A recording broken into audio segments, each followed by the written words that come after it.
नमस्कार। ज्योतिष एक दिव्य प्रकाश चैनल में आप सबका स्वागत है। दोस्तों, आज हम बात करेंगे देवी अपराध क्षमा स्तोत्र के बारे में। माता रानी के इस स्तोत्र का पाठ करने से माता रानी शीघ्र प्रसन्न होकर भक्तों को भक्ति का प्रदान करती है। आइए इस पाठ का श्रवण करते हैं। माँ, मैं ना मंत्र जानता हूँ ना यंत्र, ना ही मुझे स्तुति का भी ज्ञान है, ना आवाहन का पता है ना ध्यान का। स्तोत्र और कथा की भी मुझे जानकारी नहीं है। ना तो तुम्हारी मुद्राएं जानता हूँ और ना मुझे व्याकुल होकर विलाप ही आता है। परंतु एक बात जानता हूँ, केवल तुम्हारा अनुसरण, तुम्हारे पीछे चलना, जो कि सब कलेशों की समस्त दुख विपत्तियों को हरने वाला है। सबका उद्धार करने वाली कल्याणमयी माता, मैं पूजा की विधि नहीं जानता। मेरे पास धन का भी अभाव है। मैं स्वभाव से भी आलसी हूँ तथा मुझे ठीक ठाक पूजा का संपादन हो भी नहीं सकता। इन सब कारणों से तुम्हारे चरणों की सेवा में त्रुटि हो गई है। उसे क्षमा करना, क्योंकि कुपुत्र का होना संभव है, किंतु कहीं भी कुमाता नहीं होती है। माँ, इस पृथ्वी पर तुम्हारे सीधे साधे पुत्र तो बहुत से हैं, किंतु उन सब में मैं ही अत्यंत चपल बालक हूँ। मेरे जैसा चंचल कोई विरला ही होगा। हे शिवे, मेरा जो यह त्याग हुआ है, यह तुम्हारे लिए कदापि उचित नहीं है, क्योंकि संसार में कुपुत्र का होना संभव है, कहीं भी कुमाता नहीं होती है। हे जगदम्बा, मैंने तुम्हारे चरणों की सेवा कभी नहीं की है, तुम्हें अधिक धन भी समर्पित नहीं किया है, तथापि मुझ जैसे अधम पर जो तुम अनुपम स्नेह करती हो, इसका कारण यही है कि संसार में कुपुत्र पैदा हो सकता है, किंतु कहीं भी कुमाता नहीं होती।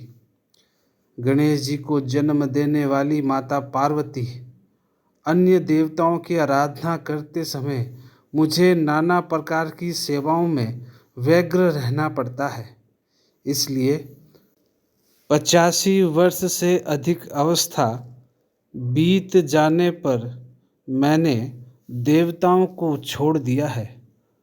अब उनकी सेवा पूजा मुझसे नहीं हो पाती, अतएव उनसे कुछ भी सहायता मिलने की आशा नहीं है।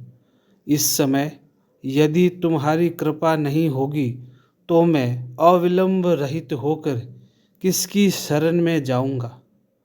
हे माता अर्पणा, तुम्हारे मंत्र का एक अक्षर भी कान में पड़ जाए तो उसका फल यह होता है कि मूर्ख चंडाल भी मधुपाक के समान मधुर वाणी का उच्चारण करने वाला उत्तम वक्ता बन जाता है। दीन मनुष्य भी करोड़ों स्वर्ण मुद्राओं से संपन्न हो चिरकाल तक निर्भय विहार करता रहता है। जब मंत्र के एक अक्षर के श्रवण का ऐसा फल है, तो जो लोग विधि पूर्वक जप में लगे रहते हैं, उनके जप से प्राप्त होने वाला उत्तम फल कैसा होगा, इसको कौन मनुष्य जान सकता है।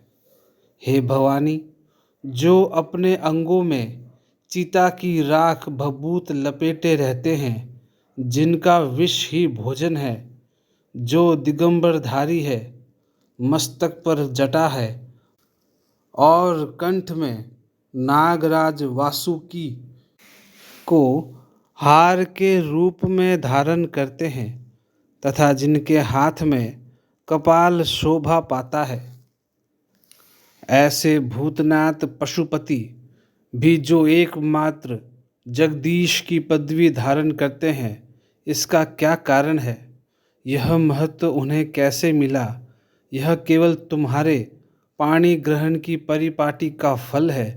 तुम्हारे साथ विवाह होने से ही उनका महत्व बढ़ गया है। मुख में चंद्रमा की शोभा धारण करने वाली हे माँ, मुझे मोक्ष की इच्छा नहीं है। संसार के वैभव की भी अभिलाषा नहीं है। ना विज्ञान की अपेक्षा है, ना सुख की आकांक्षा है। तुमसे मेरी यही याचना है कि मेरा जन्म मृदानी रुद्राणी शिव शिव भवानी इन नामों का जप करते हुए बीते।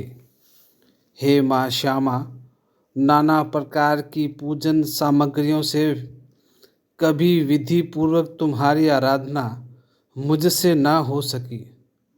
सदा कठोर भाव का चिंतन करने वाली मेरी वाणी ने कौन सा अपराध नहीं किया है। फिर भी तुम स्वयं ही प्रयत्न करके मुझ अनाथ पर जो किंचित कृपा दृष्टि रखती हो, हे माँ, यह तुम्हारे ही योग्य है। तुम्हारी जैसी दयामयी माता ही मेरे जैसे कुपुत्र को भी आश्रय दे सकती है।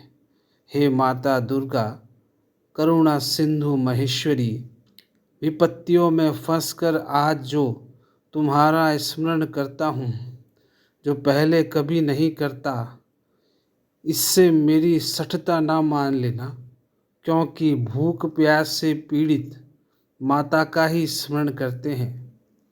हे जगदम्बा, मुझ पर जो तुम्हारी पूर्ण दया है, इसमें यहाँ आश्चर्य ही क्या है। अपराधों पर अपराध करते रहने पर भी माता पुत्र की उपेक्षा नहीं करती।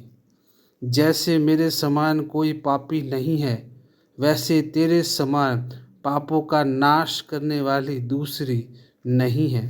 ऐसा जानकर हे महादेवी, जैसा योग्य समझो वैसा करो। देवी अपराध क्षमा स्तोत्र संपन्न।